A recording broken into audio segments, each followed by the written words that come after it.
Welcome class and happy Wednesday. Today I am so excited to teach you about myself, General George Washington, because today is all about me and I have a special little craft that we're going to do as well. But first, let's review what all has happened leading up to the point where we're at now. And we can look at our timeline that you all did so wonderfully a couple days ago. So first, those people, the king and the parliament, started taxing the colonists, didn't they? So remember, the colonists are in these 13 colonies. They're mostly British, and they have no representation. They are being taxed, and they have no say in what their taxes go to. Doesn't sound very fair to me. So there were taxes. We chose to show our frustration by throwing all of their tea in the harbor, which made them bring some redcoats over. They weren't too happy about it. Then Paul Revere warned everybody, the redcoats are coming, the redcoats are coming, on his famous ride in the night. And that was to let them know that, hey, we need to get our Minutemen ready to fight the redcoats. Remember, the Minutemen were just normal boys and men who had to be ready at a minute's notice, and they were not trained in war like the redcoats were. Then we heard that first shot heard round the world, and that was what started the war, because after they fired that shot, they all started fighting, and whew, it was on. What do you think happened? Well, and then we know that they wrote the Declaration of Independence, and they said, hey, we're independent from you, ain't happening. What do you think happened after that? Make some predictions, my little munchies. I mean, my little soldiers. Did you make a prediction? Listen carefully to me reading about George Washington, Commander-in-Chief, to find out if your predictions were true. You will remember that while representatives to the Second Continental Congress met and signed the Declaration of Independence, George Washington was far away from Philadelphia. He was sent north to Boston to fight the British. His was a very difficult job. Washington's army was made up mostly of farmers with no military experience at all. They had no uniforms and only old guns called muskets, which they hardly knew how to fire.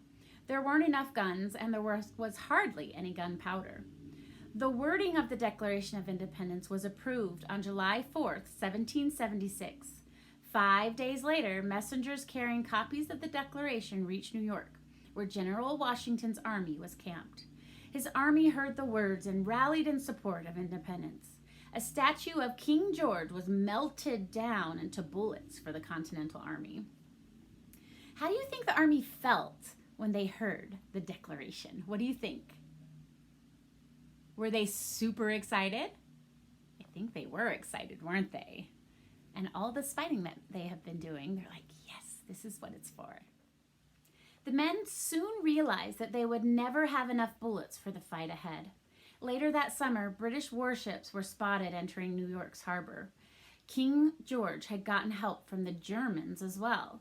More than 30,000 trained troops arrived to fight the unprepared colonial militiamen. Do you think it sounds good for the militiamen? I don't know. But they have George Washington to lead them. George Washington nearly lost his army in the fierce fighting around New York and New Jersey that fall. The redcoats chased the Continental Army south across the Delaware River. Thinking that they had scared them off, the redcoats left only a small force to guard them on the other side of the river. It was December, and they felt sure that nobody would fight during the dead of winter. But they were wrong. George Washington came up with a daring plan. On Christmas night, he gathered his men together. It was snowing and cold, but Washington had the men get into their boats and row quietly across the ice-filled river. More than 2,000 soldiers crossed the river. The crossing took 9 hours. Marching through the wind and sleet of the December cold, the Continental Army reached the British troops just before dawn. While the redcoats were still sleeping, Washington's men launched a surprise attack on the enemy camp. The redcoats were surprised, all right.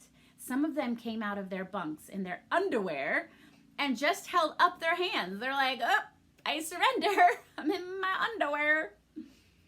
It was a total victory for General Washington. Nobody in his army had been killed. Nobody. That's amazing. Washington and his army returned to Philadelphia to shouts of joy, but the war wasn't over yet. The Continental Congress knew that they needed more help in order to win their war for independence. German soldiers were fighting alongside the British. Perhaps the French would send soldiers across the ocean to help the colonists fight against the British.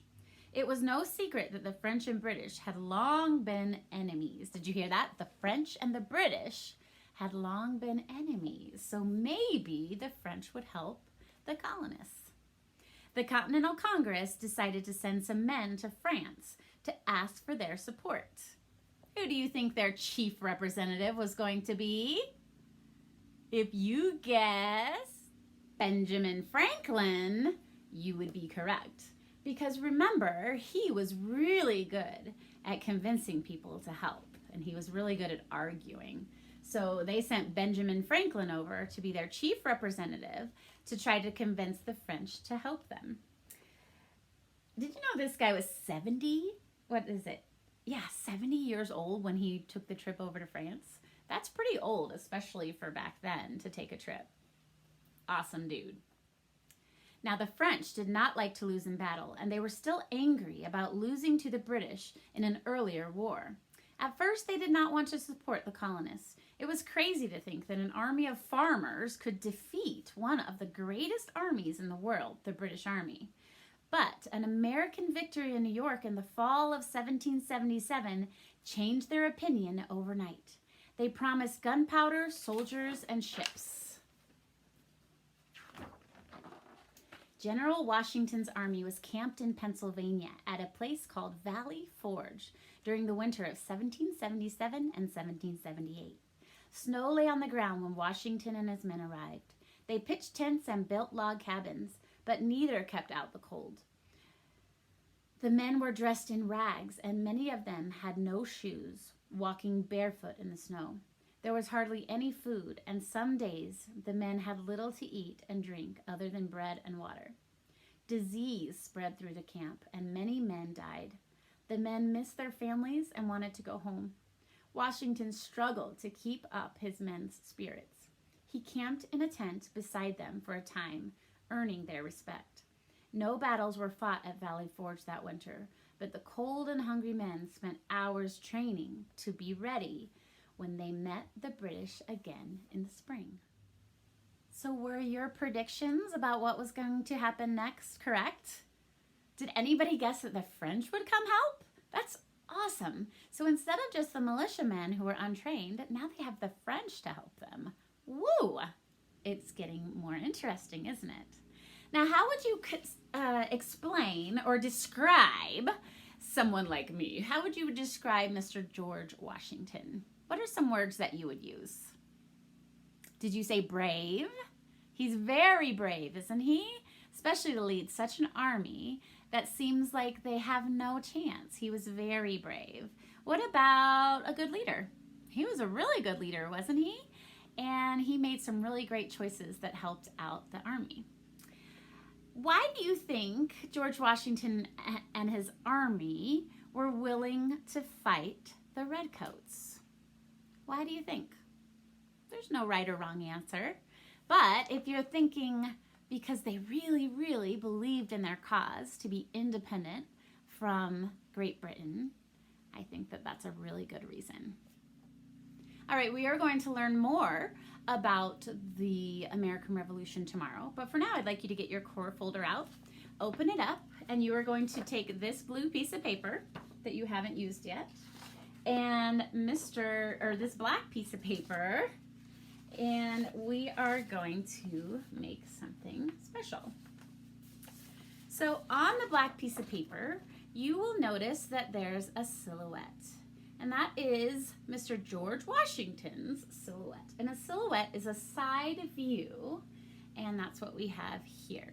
So the first thing you're going to do is you are going to cut out the silhouette like this. Then you're going to take your blue piece of paper and put some glue on the back of Mr. Washington and just glue his silhouette to the top of that piece of paper. Then you are going to get the piece of paper out that says George Washington. It should look like this, and I don't have my blank piece for whatever reason, but I do have one that I've already written on. So you are going to write some things that you know about George Washington. Some examples are you can describe what kind of person he was. So I wrote George Washington, and you can spell it correctly because it's right here for you. George Washington was daring, handsome, why yes, and brave. He was a good leader. You could also say something like George Washington was the commander-in-chief of the Continental Army. That sounds like a lot of words, so let me write them out for you. We have commander,